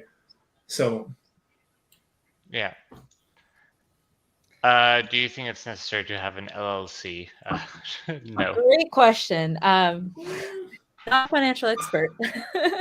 So, I think I don't think any of us are financial experts, or I don't know. No. Take our whatever we're going to say with a grain of salt. I personally made an LLC, and this is in the US, so the tax laws, or depending where you're trying to create one, might be different. And it's a single member LLC. So technically the LLC income counts towards your income when you do your tax returns. However, it has made it a lot easier for me in organizations, in an organizational categorical way, to file out and keep records of my book expenses and ask for and expense them towards like my tax return and do them as tax write-offs. So for example, if I'm flying out to a conference, to World Fantasy Con, to Worldcon, I wrote off the plane ticket, cost, the hotel cost, the food cost, all that, because that was for my business. That was for my LLC, which is my book, which is my, self-publishing venture. And that all counts towards, when you do your tax write-off, you write that off. Again, talk to a certified CPA and see. It's going to come down. It's going to come down to tax wherever you are in the world, and you're going to want to talk to a consultant. But in general, I don't have an LLC now, but that is simply due to tax conditions I currently have after migrating into New Zealand. But as soon as I need to, I will set one up 100%, because just from a basic level, without any extra knowledge, it is literally just less tax. And legally less tax, totally fine. It is financially the best route to go down. Some people use it for copyright protection. I don't particularly want to put my copyright for my books under an LLC. I prefer to keep them myself. That's a personal thing. I want my own copyright, and that might change in the future. But most big authors that I know absolutely have LLCs. It depends on the country you're in, depends on the tax laws, depends on what's going on. But in general, it seems to be pretty consistent advice. It's a future proof. It's fine when you're only earning a smaller amount of money, but if you do become successful and there's a large income stream flowing through there, it is neater, tidier, and safer. It's smart business to have an LLC, and like some of the biggest trad authors, like Leigh Bardugo, who wrote the Shadow and Bone series, she has her own LLC. It's called Leigh Bardugo LLC. It's literally her name. It's about understanding that you're not just an author. You're a publisher. You're a business, and if you don't take it like a business, it's going to be different. Your mindset needs to shift. Your mindset needs to shift into the idea that you have an author mode, but you are a publisher. Even if you're trad, and I've been talking to a few trad authors recently, and I'm going, just because you're trad the more you understand about publishing, the more leverage you will have in your discussions with your publisher, the more you'll be able to understand and talk and compete with the linguistics that you're going to be battling against in boardrooms. And when you're talking to people, understanding publishing, like knowledge is power is an age-old adage, but it's really true. The more you understand, the more powerful you're going to be, whether you're indie or trad. I think I want to comment off of that because that's something that when we were at the negotiation tables with Orbit and we were trying to like, strike a deal with them for my trilogy, being like a self-published author who had a book that was already popular, that was doing well, and like knew how to market herself, knew how to talk, get to the right readers, really helped. I think when we were talking to the publishers and like saying like what I brought to the table was very different from like what other new debut authors, like I'm a debut, like most debut authors don't have this in their back pocket as you have proof and credibility in the track record. Exactly. And it helps a lot. And we got like there's a foreign territory that hasn't even read the book, hasn't even seen the manuscript and already offered translation rights for their region without even reading it because they knew about the TikTok success and they wanted a part of that without even reading the book first. They're like, no, we're making a deal right away. So that it does help, having that track record. So if you are in the indie route but want to go trad, I will say learn as much about the industry as much as possible because there's still so many trad authors who don't know stuff like this about AMS, who don't know about LLCs, who don't know how to funnel people to their newsletter, right? And like are like who haven't hustled in the gutters, basically. They're like one of the biggest things. They're losing sales all the time, and I think as indie authors, we're taught to always think about sales and and use that reader as much as we can to like funnel them to the next book and the book after that. But it's the same even as a trad author. I'm sorry, go ahead, Gaurav. Right. So the whole idea, like there are some indie authors who would like to continue to remain self-published, and that's awesome. And there are some indie authors who want to go to. That is me, 100%. Yeah. So, for example, I wanted to go to trad, and the whole track record really helped me get finally a deal where I brought into the fact that okay, hey, so there's already so many sales here. The foreign translation rights happened again on a very similar basis because they hadn't read the book, and it's all because certain marketing gimmicks or strategies worked and the book's popularity reached them. And when ultimately I was brought to the table to negotiate the same, I had a very exact same journey as Aparna, where I spoke to them and I told them that I know I'm a debut author, but I already am bringing all these luggages of readers along with built-in audience, right? And that really like helped make them get them to make a revised offer, which is something which is better. So that definitely helps. So for indie authors who are looking to shift to trad, all the marketing that you do is basically building your arsenal so that when you go into a boardroom with the publisher that you want to get published with, you can basically fold your legs like a boss. Well, the general idea is like, but the general idea is it all depends. Like, if you're indie, it's such a big decision. If you're successful enough that they're trying to sign for certain amounts of money, like you got to be really careful because there are quite a lot of indie authors I know whose income could not be replaced by trad. It's not possible. Like, and that is the difference but that's also good for people who want to go trad, because if you learn indie and if you learn the field and you learn the marketing, you learn the books, it gives you something that authors have never had with publishers, which is options. Mm-hmm. So you can turn to it, you can go try, you decide, you know what, I want to go trad. I like going this, I want to have my name associated with this. That's a totally great way to go. And you can turn around and go, oh, that deal's no good. All right, I'll just indie publish it. That's fine. Yeah. And that's something that people couldn't do before. I 100% agree. And I think like I've had other authors, like I think like when we were at Worldcon and when I was at Worldcon in Chicago, there was like this general consensus, with the HarperCollins strike happening this was like I think a little bit before then. And there's like this general consent, like I would say murmurings in the trad industry right now of like what's going to happen. Like, authors aren't treated well. We have like terrible deadlines and we're supposed to meet Oh, I'm gone. Or You're else, frozen in such You're a great back, position you're back, there. you're Sorry. good. or else the book I love won't your screen come out. grab. Whenever Yeah. you freeze, right, you feel the best possible, pose. So that's awesome. I love that. Well, it's just like to say that, you have to keep pushing. Like, you have to, I don't know. I've like lost my train of thought because then I froze. We're all kind of going off on a tangent of trad and indie, because it's hard not to when you get into it, like, because it is such a massive topic for decisions of your career and what you're going to do. Exactly. And I think a lot of trad authors are considering or are just starting to get curious about the I indie cannot tell you the amount of trad authors who I have talked to, and even in person at convention and stuff, are just like, so in indie publishing, how does that go? They're, and like, Yeah, and these are some people who you would not think are asking that question, like, Yeah. based off like what you see online, and you're going, oh wow, if you're coming to me, things are a bit worse than I thought they were. Yeah. And I Yeah. think like it's power to the indie author marketing space, to our community, that we almost I wouldn't, maybe fail safe isn't the best word, but if trad doesn't work out for you, you know how to market, you know how to be your biggest spokesperson, your biggest cheerleader, and you kind of know the name of the game as an indie author because you're forced to.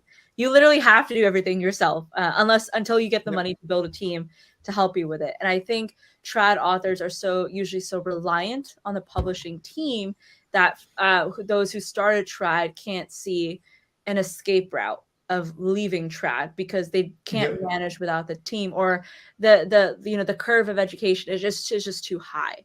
But as an indie going to trad, you always have that fail safe because you learn so much along the way. You can always return to indie and kickstart back up again.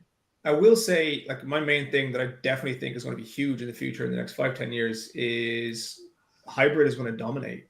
Like, for me, like, it would take crazy money to sell my series to a trad house, but I will be writing more series, and income diversification is one of the most my brain just deleted there. Income diversification is one of the most solid ways to keep yourself safe. So, I have my indie income and it's fantastic, but at the same time, it's just logical to try and diversify those income streams and to go, do you know what? If I get a paycheck from trad, and if I get a paycheck from the different indie streams, I get a paycheck from translations, it's safer. You're safer. Your livelihood is safer. And I think there's going to be quite a lot of indies who are maybe successful who are coming over because trad right now, when you look at the market, some books are doing amazingly, and in other instances, it kind of looks like a wounded animal trying to drag themselves off the road. So they're kind of looking for indie authors and other authors who are going to be safe bets. Nobody's a safe bet, but like safe bets. So they want to drag them in. And then there's other trad authors who are doing well, who go, do you know what? I want to get a little bit of this pie too. And there's going to be this middle ground. I definitely can see that happening, where there's a lot of trad and indie are going to be there. There's a lot of successful hybrid authors doing both. Yeah. This is for Gourav.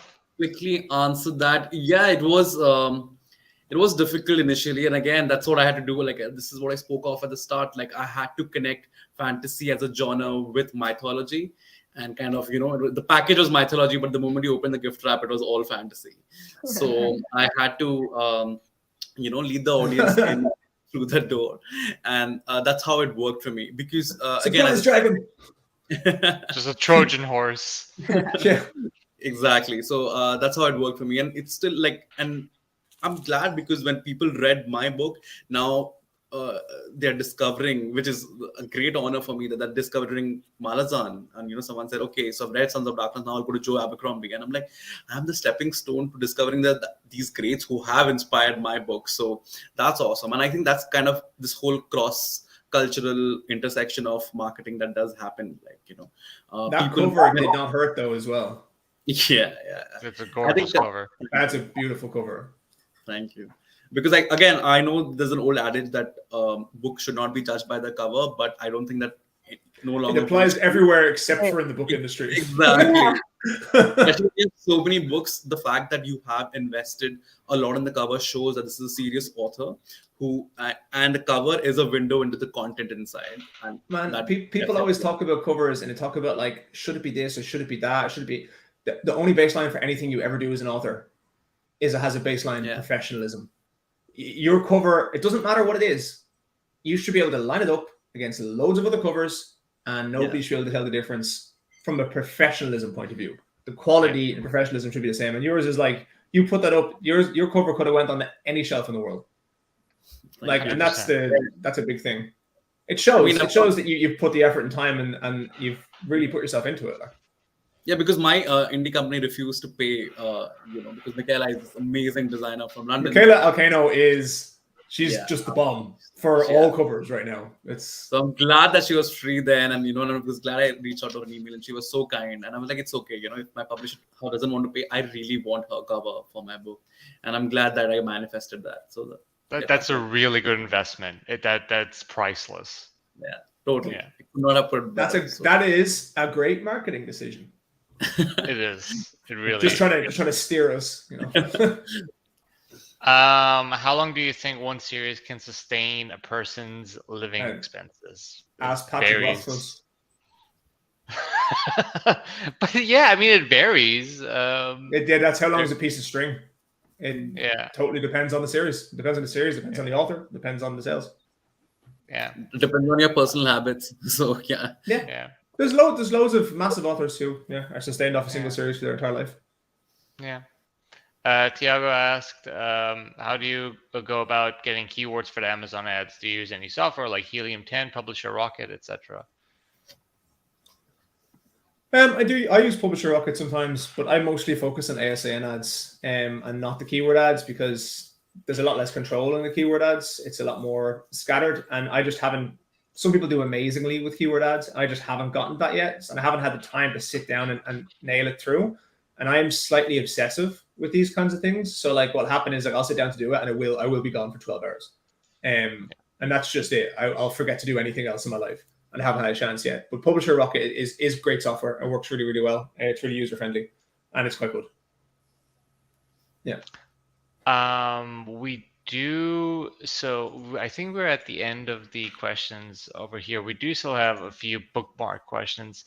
Sean is writing at O'Boyle Writes on Twitter asks, is it better to give a freebie, i.e. sample chapters novella, in return for mailing list signups before you release your first book, or should you instead focus time and money into marketing that first book you've written? My own experience was I actually had the first two parts of my novella up as a free download from my mailing list. They're not either or. So that was an either or was given in the question, but it's not either or. You can do both quite easily. So once you set up your mailing list, it's done. It automatically, so spend your time, set up your mailing list. If you have your novella, that's amazing. It's a freebie. Like I have made plenty of money off my free book because my readers then go, oh, do you know what? I'd love this in hardback. I'd love it in paperback. So they get it. So like it's not like a pit or anything. And also it's a great way. I actually say I always, when people ask the swap, they're like, oh, I'll do a newsletter swap and I'll put your latest book in. I'm like, no, put my novella in. Because if you put the novella in, the amount of readers that go for it because it's free is so much higher. So I actually end up with higher sales on my first book than if I was to sell my first book. So if I was like, here's my first book, it's 99 cents. Here's my prequel, it's free. I end up with more readers on the second book from the free novella. So like I would do that. My own personal advice is set it up, put it up there. It's now there. And now you can focus on marketing and advertising your first book. It's definitely, if you have a novella, you are a step ahead of everyone else trying to launch their first book because you have content. And if you have content, you can gain readers. And those readers will hopefully then be there for when you release the first book. Obviously, it can be whatever way, but that's my own. Yeah, and then there's another question from, I don't know if anyone else has anything to add to that. I would just say it depends, experiment. I would always warn people that if everyone else is doing the same thing, the freebies that you're offering may drop kind of in value. I personally find, offering something a little bit different, a little bit new and exciting, usually gets people a lot more willing to sign up for newsletters just for whatever the prize is, for example. At Annalore, I hope I said that right, asks, how did you start growing a newsletter before publishing your first book? Well, my answer was just there in the last question. Yeah. The newbies. I use NetGalley. I use all the emails of everyone who signed up, and they were in the newsletter, and most people stayed. I would say 90% of people stayed in that newsletter. And last one, at John A. Douglas asks, my question is this: what do you as indie authors, I mean, not all of us are indie anymore, what do you as indie authors see as the greatest advantage that an indie publishing had over traditional publishing? I would. It's like the whole hustle through the gutters. Even though we're lying there, we're still looking at the stars. Yeah. So I think we really put 100% there. That sense of, I don't know. I think this is my opinion, that the sense of comfort that a trad author might have, we don't have that. So for us, each step counts as much as the final step of publishing. And so when you put 100% of effort into each of them, because you know that you can't fail at either or any of them, that really gets our book out there. So there's a lot of energy and enthusiasm behind an indie author as compared to a trad author. Obviously, there are exceptions to this, but we have to, as Aparna said. There's no other choice. So I think that really helps. Yeah. I think being indie, you learn to be your biggest cheerleader. And I think you're forced to be out of your comfort zone at a far greater and quicker rate than trad. Because the indie industry moves so quickly. Tao Wong, who's one of my good friends, he is really big in more of the lit art. He's killing it. Space. Yeah. And I met him for the first time in DC Worldcon. Super sweet guy. And he kind of took me under his wing, and he's amazing, and he churns out books, so many books a year, and it's a hustle and a bustle, and he's killing it because that's how he, that's his livelihood. That's what he's doing now. That his family depends on it. And I think as indie authors, we learn to vouch for ourselves and put ourselves out there, where maybe, and this is of course generally speaking, a trad author might feel more hesitant to do so because they have the comfort of a big publisher behind them to do that work for them. And then they kind of get the raw end stick, because then they realize, the publisher's not going to do it for them. I have to do it at the end. But they don't learn that until it's too late. Yeah, I think one of the biggest advantages is what just happened? All good? She disconnected. Yeah, I was like, what happened there? I think one of the biggest things for me, while waiting for Aparna, is speed. I'm back. But yeah, I was like, what the hell? I have no idea what just happened. But speed and the ability to turn and pivot. Trad just doesn't have it. Trad is a glacier, and indie is a speedboat. Because the reality is, with anything, if I realize there's a typo in my book, I can just change it. It's done. Yeah. Pivot, switch, change. My cover isn't working, just change it. You look at right there, biggest example is Fractal Noise by Christopher Paolini. Huge controversy over using an AI cover. And then, in fairness, I think he got a lot more stick than he deserved, because he came out and he was like, no, it's not AI. But then he didn't know. And then they're like, no, go ask. This is definitely AI. Ask your publishers. He went to his publishers. And as soon as it was a problem, he did go straight to them. But then they were unwilling to move, unwilling to change, whether it's to do with legal things that we don't know about, contractual obligations, I've no idea, but they couldn't pivot. Whereas an indie author, that's changed tomorrow. It's done. Yeah. And that speed, that ability to pivot it's unmatched. Trad cannot match it, just because of the amount of red tape, the amount of hoops you have to jump through. It's not possible. And it's a big advantage, and especially, I think what Aparna was saying, and you get the ability to trust in yourself as an indie author. It's also even more than that, is that if you are good at what you're doing, so you can be good and be a trad author, you can have really impeccable taste, you can have great creative decisions, but you might not get listened to. Whereas, and the people you're dealing with might have terrible taste. Like if one thing I'm learning, there was a huge dropout in publishers recently in different tiers and different levels. And a lot of skills and experience are gone. And there's a lot of people I'm talking to now who are going, some of the people I'm working with in this publisher now, they don't know what they're doing. And that's the difference, is they're in there and they might be new to the industry, but you're not. But if you're indie, you can use that experience and knowledge instantly and quickly, and you don't have to ask anyone. And it is a lot more to jump through. Some trad authors will have great relationships with their publishing houses and can just go, I want to do this, and their publisher will go, absolutely. But that's rarer. So I will quickly say that, like, to reiterate as well, you have a lot more control over your IP. So, attention is not split between 20, 30, however many different authors. And, here's the thing. Aparna did something fantastic where she really showed that, hey, people will buy this. And that's how she got a 6-figure deal with Orbit. And they invested in her. That means that they will make sure that they get their money back. Fingers crossed. I'm sure it'll go great.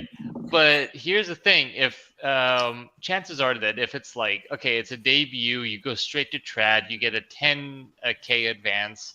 And that's pretty standard now in the UK and the US for a normal debut author. 10K is actually freaking sad. Yeah, on the money. Yeah. And it's they're not going to invest as much. They're probably not going to market you as strongly, if at all. So the onus is on you to make that money back. It's actually the big thing you need to think of when you're negotiating, is that people think, they think of the advance in terms of their own profit, but that's actually not true. Their advance is how much in the hole the publisher is and how hard the publisher has to work to earn back that money. So you want the publisher to give you a higher advance, not because you want more money, but because you want them to have to work harder to earn it back. Yeah. You want to also, I think one thing when you're in negotiations with trad is ask them, are you considering my book to be a lead title? And I think like that's something that my editor told me, it's like, yeah, you're the lead debut for the summer, which is why we were working really hard to keep that summer deadline. Yep. And I worked with these atrocious writing deadlines, and so we could keep that date. But it's I think something that we forget about with trad is like trad still has this shiny quality to it where it's like, oh my god, like I'm gonna be with Harper. Well, not so shiny with Harper, but I'm gonna be Ray, right? Or I'm gonna be with Saga, or with Voyager, and it has that esteem. There's a romanticism to it. Yeah, it's a prestige, right? It's a prestige to it. But I think what people don't realize is that you can be under the umbrella, you can be part of the Hachette camp, but you may not be the lead title, and you're not going to get. Most likely, you aren't. So you're not going to get the same amount of resources. Yeah, because that's what my agent told me as well. Like the big publishing companies tell almost everyone that they're the lead title, because it's never ever put in the contract. Yeah. Oh God, no. Yeah. God, so no. It's like you have a lot of children and you're telling everyone that they came first in a contest. So that sort of a thing. You don't really know. But yeah, a lot of the time, the current trad publishing tactic is you take loads of baby birds and you throw them all from the window. Whichever ones fly, you call them back. Yeah. And that's kind of what's happening. And that's why knowing what you're doing and being able to market yourself when you launch as trad is so important, not just as indie, because you can help to push yourself to be one of those people. So you might not be the lead at the start, but if you can be surprising, the reality is the percentage increase from a lower number is quite massive. So like if you're a smaller title, but you manage to sell quite a lot, they're going, oh, hold on. If we can turn 10 into 100, 100 goes to 1 million. Yeah. And there are ways to do it. So even if you're not lead, if you understand what you're doing, you have a much better chance of your next book being much higher. And that's why they have what's it called? The death spiral in trad, is that if you put out your first book and it doesn't perform and it spirals down, you get a little bit less for the next one, a little bit less for the next one. But if you push it and you're able to get it up, they'll do the exact opposite. It's business. It makes sense. So to what Gourav also, we discussed this, the fact that you paid for that cover, that means a lot. Like if the trad covered the cost of a cover and it wasn't as good, and there is the question of like, okay, maybe that would have cost you sale wise or something, because they do think covers do matter a lot. So if publishers are not putting the money in because they just give you a 10K advance and they don't think there's going to be a big return, that can end up harming you for your future negotiations, where you're like, hey, but your previous book didn't sell well, even though it's not It's the necessarily number your one fault. thing that hampers negotiations for the rest of your books. Yeah. Yeah, which is why I think there's a lot of. I think it's also to be said though. There's some great trad authors like Fonda Lee, whose first her debut, Who's a treasure. Her trilogy. She's so sweet in person, Yeah. and her trilogy didn't. I think it was a duology. Her debut didn't do that well. And she wasn't as well known, but it was her later works, which was, the Jade trilogy, and that's what really put her on the map. So I also want to give like don't lose hope, like, if you're a debut author. Yeah, sorry, I was like weirdly negative there, and I don't mean to be. It's like, even if it doesn't do well, know that your later works can get a resurgence. There's so many debut authors. Yeah. Even Schwab, her debut didn't do well, and she's one of the biggest authors there is in the United States right now. And her like latest book, I think it was The Invisible Life of Addie LaRue, was on the New York Times bestselling list for like 6 months. So the debut is not the end all be all. It's the consistency, and this is something we learn about as indie authors. It's just being consistent and grinding and hustling and continuing to showing up, because there's so many trad authors in the debut class. And Marshall Marceska actually wrote a wonderful Twitter thread about this, where he compared the debuts in his class, during his year, and how long they've been in the industry since. And so many people drop off.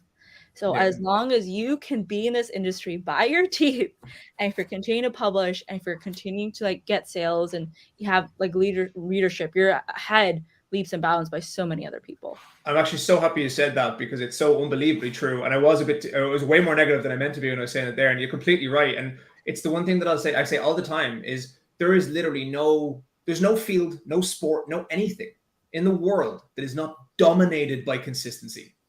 That is what it is. Every athlete, Michael Jordan, Kobe Bryant, the consistency in their training off the court, what they've done day in, day out, all the time. Same with authors sitting there producing books, producing content, getting down.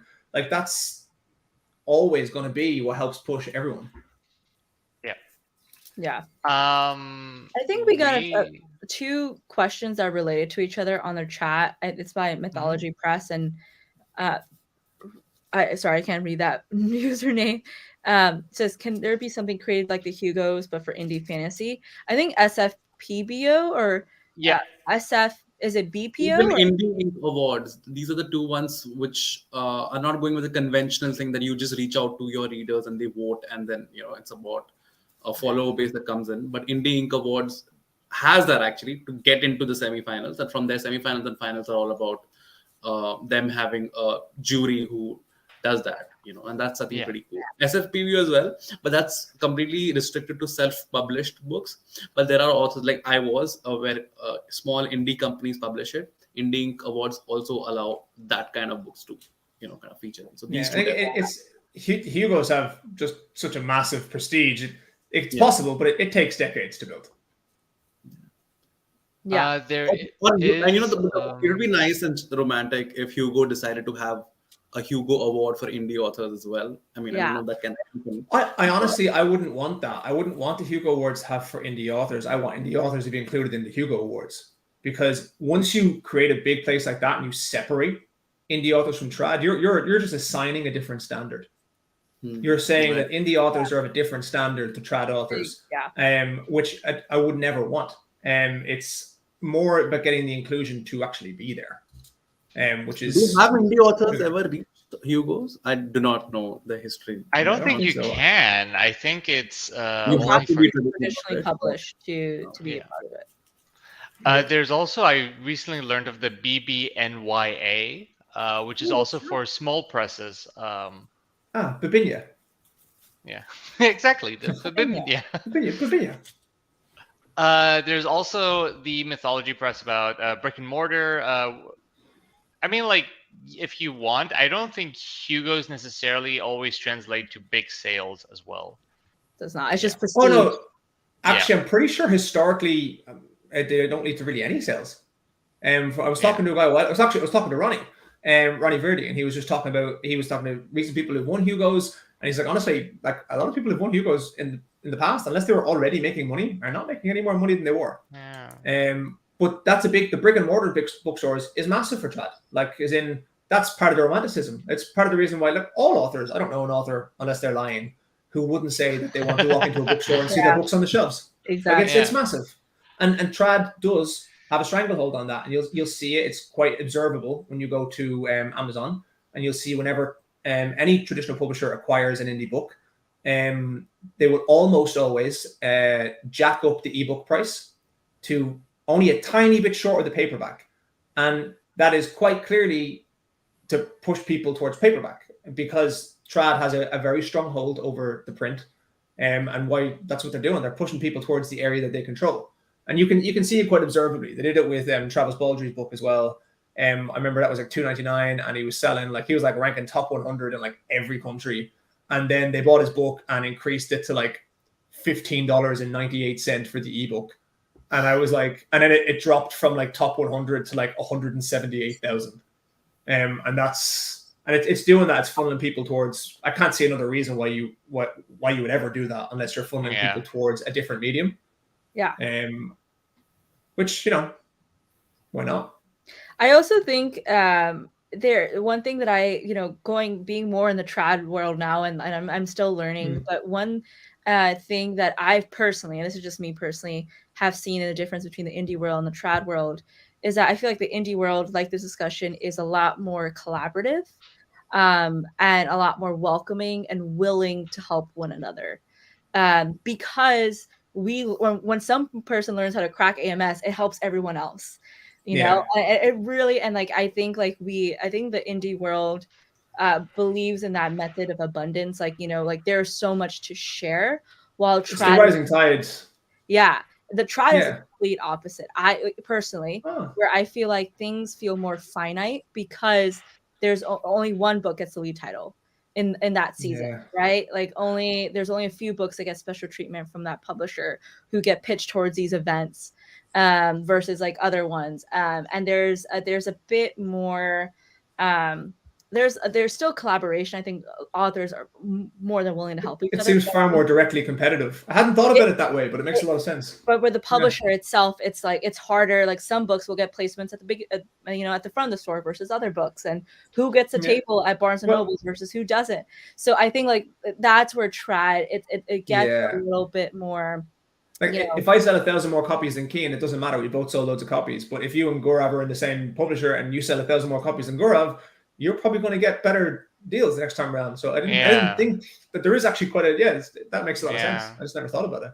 Yeah, and there's also the idea of precedence. So like I had a great 6-figure deal, but it definitely is not going to be as big as someone who writes East Asian fantasy, because there's more of a precedence in traditional publishing of East Asian fantasy, right? We see Daughter of the Moon Goddess, which sold like, so many copies. We see Babel by R.F. Kuang, right? Like there's more best-selling hit authors, and so they'll get better deals because there's precedence.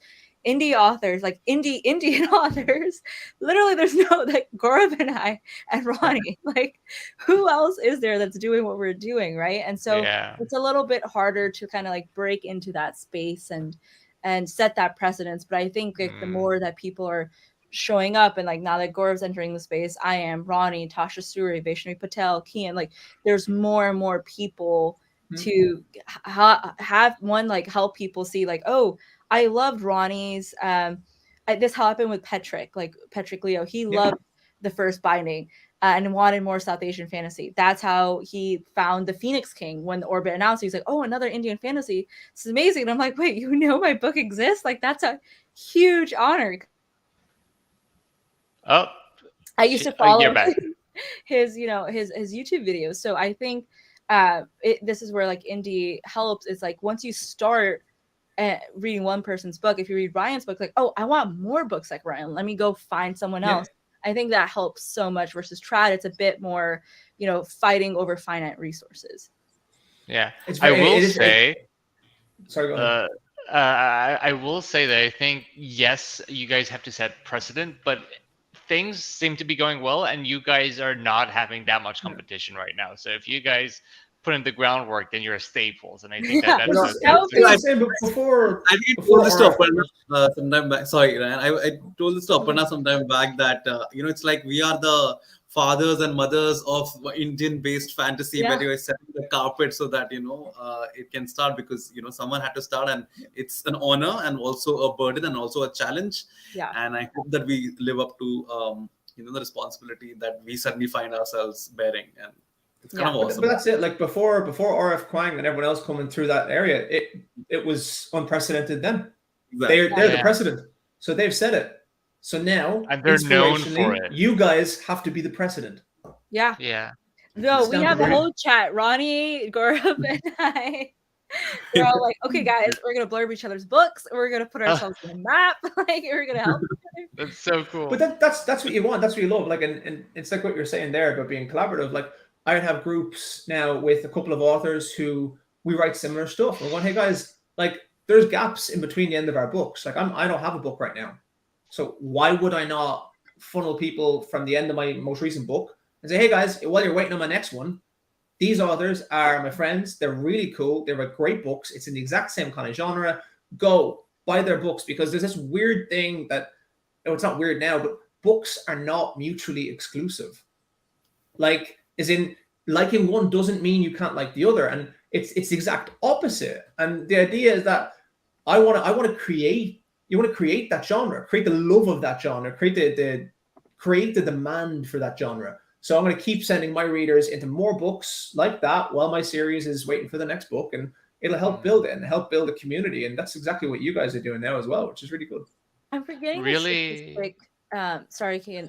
There's this, I don't know if you guys have heard about it too, but there's a statistic where it's like a certain amount of readers read the most amount of books. It's like, I'm forgetting. Oh yeah, what it that's is. huge. Like, there's only a finite amount of readers, but they will read anything and everything. So like, just because they bought Gourav's book does not mean they're not going to buy Ryan's or mine or Kian's. Like, they're going to go. Like, in fairness, after I read Lord of the Rings, I refused to read Wheel of Time. Like, because that's the matter. Obviously, I didn't, which I don't know why I'm explaining my sarcasm. That to me is clear, but sometimes I'm not always clear. But like, a little bit hyperactive from time to time. But yeah, like, as in, that's the whole point of books. Like, as in, if books are mutually exclusive, you only read one. Yeah. Like, you read and you keep reading and you keep consuming, and that's part of what's great about books. Really quickly, I know that Ryan, you said that you wanted to do an hour 30. we're Oh, at look, the 2 I'm hour mark. not too strict on stuff. It's more that today is my first day back writing, so I'm gonna finish this. When I finish, I'm gonna go eat something, and then I'm gonna sit down on my computer, stare at it for 4 hours. Hopefully, a word comes up, and then you know how it works. Smash your head off the keyboard, and eventually you get some words down. Yeah. Exactly. I know that Gaurav, you probably want to go to bed soon. He doesn't even look tired. He looks great. He looks fly. If you guys are up for it, we can. I don't know if you guys want to keep chatting, but we can do one last question, which is the last question posed here, and then we can wrap it up, because I think it was a really successful discussion. And quit while you're ahead. So here, Alan asks, I'm joining late. Have you already discussed marketing for co-authored books and/or series? My co-author and I are in 2 different countries, which automatically means 2 open markets. Thoughts? Look, I'm not co-authored anything, but I can't understand personally where you live will matter to where you can market, because. Like, I'm from Ireland. I never marketed anything in Ireland. In fact, I actually couldn't get my books I couldn't even get a bookshop to buy my book in Ireland, but I could get them all to buy them in the UK. Like, I had, so it's, I think, just naturally by the way the book market works now, you're worldwide. With the internet coming in and globalization there, the whole world is one small village. So it's just like reach and love, etc. And what, like, here's the thing. I don't think any of us have any experience here, but all I'm thinking is, like, that sounds like something that you can turn into an advantage. You can market that in so many different ways, and just get creative about it. If you want to do TikToks, someone takes TikTok, someone takes over Twitter. But it depends what you're doing as well. If you're coming as 2 debut authors, it's kind of pretty similar to what you're already doing. But if you're coming as two established authors, then you have the ability to cross over your readerships. You have the ability to create so much content while hybridizing your readership, which is amazing. So it depends on where you're coming from with it, like what your kind of origin is and what you're trying to achieve. Yeah. I will say, in terms of marketing, especially on social media, if you're in two different territories, usually the way the algorithms work is that it will show to users in your territory first before it moves outside of it. So like if you're ever going on your Instagram and you see demographics, like mine are mostly in the United States, but if Gaurav, I'm sure like yours are mostly in India, right? So I think that, and maybe there's like that advantage there where like the people who will see it first are going to be from your particular territory. So you can almost in a way have a monopoly on that territory if you do it well. And like that helps you because you're attacking like two birds with one stone. See, it's funny because I always find that my statistics always end up leading United States. I always figure just because everything's just so dominant there. So no matter where I am, like I'm in New Zealand, in Ireland, it's always United States. That's interesting. I think United States is there in everyone's feed, and then there's your home country, you know. And I think that's how it works. US and XYZ. Yeah. Yeah, it's just such a massive market. Like it's huge. Yeah. Yeah. Boom. I'm pretty much out of advice there.